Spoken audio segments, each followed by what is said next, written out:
Have you ever wondered why certain things, even seemingly small ones, can cause such big emotional reactions in autistic individuals? Well, the answer lies in the hidden connection between trauma, memories and emotional triggers. In this video, I'll reveal how emotional triggers are formed, the difference between localized and global triggers, and how this understanding can pave the way to healing and new experiences. When your brain creates a traumatic memory, it doesn't just store the event itself, it stores all of the sensory information you're receiving at that time: sights, sounds, smells, textures and tastes.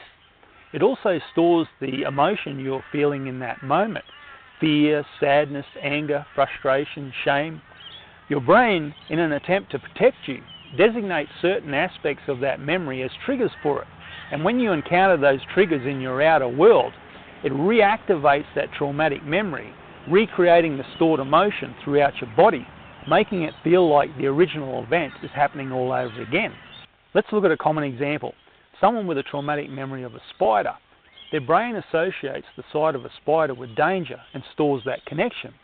Now, whenever that person sees a spider, their brain triggers the same fear response stored in the original memory. This is known as a localized trigger because it's specific to one thing: spiders. In many areas, spiders are encountered rarely, so even though the person may experience fear at the sight of one, it's infrequent. They're still able to live a relatively functional life because the memory isn't being constantly triggered. But what happens when the trigger isn't localized? Consider someone with agoraphobia. Their traumatic memory has generalized to associate the entire outer world with danger. So whenever they try to step outdoors, their brain triggers the fear response stored in the original memory. This is a globalized trigger because it feels inescapable. The only way to avoid triggering the memory is to retreat entirely indoors, severely limiting their life in profound ways. Now let's tie this back to autism and social interaction. For many autistic individuals, socialization is a combination of localized and global triggers.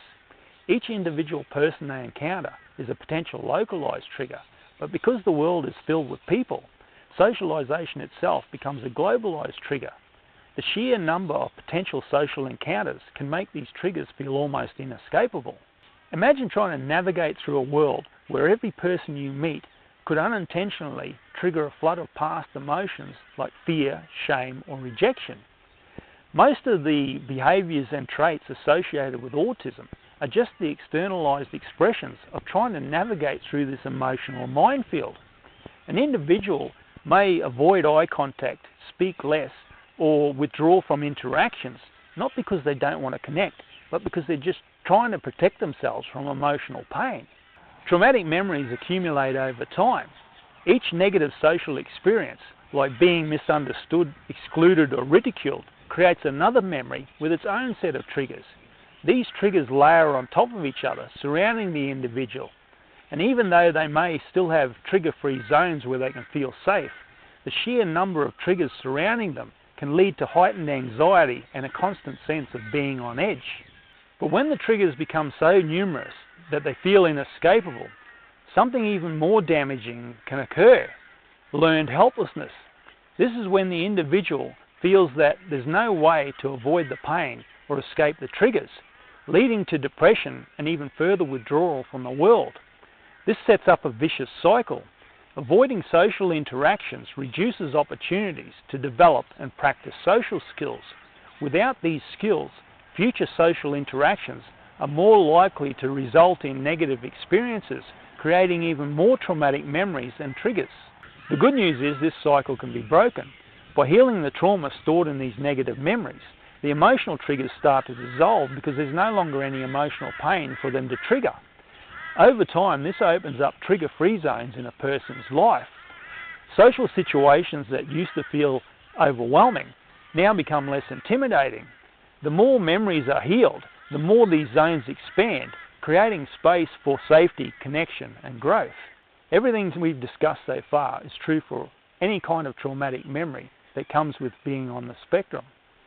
Whether it's through sensory sensitivities or problems with executive functioning skills, the truth is every negative experience you've ever had in life is floating around inside your mind as a memory, and there are triggers designated for that memory lying in your outer world. Now, most people twist themselves all out of shape trying to destroy or avoid those triggers, believing that they are the source of their problems. But this is not true at all. The source lies in here. It's that negative emotion stored in those negative memories that give those triggers their power.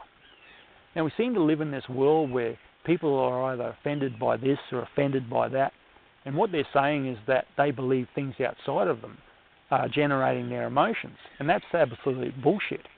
It's how they think about those things outside of them that create their emotions.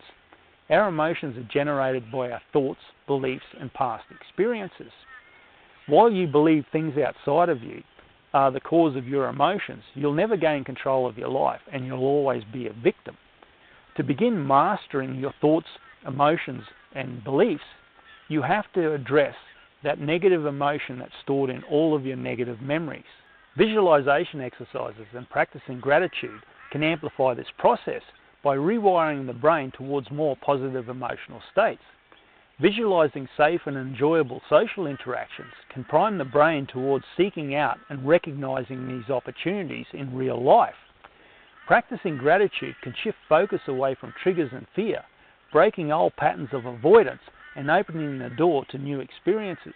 Healing takes time, but each step forward creates more room for peace, confidence, and connection.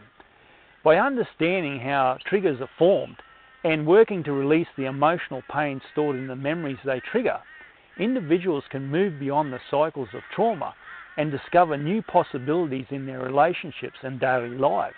In recent years, discoveries in quantum physics have highlighted exciting new possibilities for emotional healing. Quantum physics has shown that the universe operates on a deeply interconnected level, where energy, intention, and consciousness play a significant role in shaping reality. This understanding aligns beautifully with modern emotional healing therapies, which focus on shifting energies and releasing emotional pain stored in the mind and body. EFT, Faster EFT, and my own ultimate divergence healing method leverage the power of focused intention and the brain's natural capacity to rewire itself. These approaches allow an individual to gently and effectively release their traumatic memories. Quantum physics principles suggest that healing doesn't just occur at the physical and mental level, but also at the energetic level, creating profound shifts that ripple throughout a person's life. Here's the good news. Healing today often happens far more quickly and gently than it once used to. Gone are the days where emotional healing took years of reliving traumatic memories or grueling therapy sessions. Advances in trauma-informed approaches and our understanding of the brain's neuroplasticity means that emotional pain can be processed and released efficiently and compassionately. With these emerging new techniques, individuals can create powerful changes to their emotional responses, often in a fraction of the time that it once took. But what's even more exciting is that these methods don't just heal, they empower. As individuals release the emotional pain and unlink from the triggers, they often report a newfound sense of control, peace, and clarity. The healing process becomes less about struggling through the past and more about embracing the present and building a hopeful future. These techniques allow individuals to tap into their natural capacity for resilience and self-healing, aligning with the principles of quantum interconnectedness and growth. So if you're hungry for more information about how trauma impacts autism, then check out this video up here. Together we can create a world where healing becomes a foundation for confidence and growth.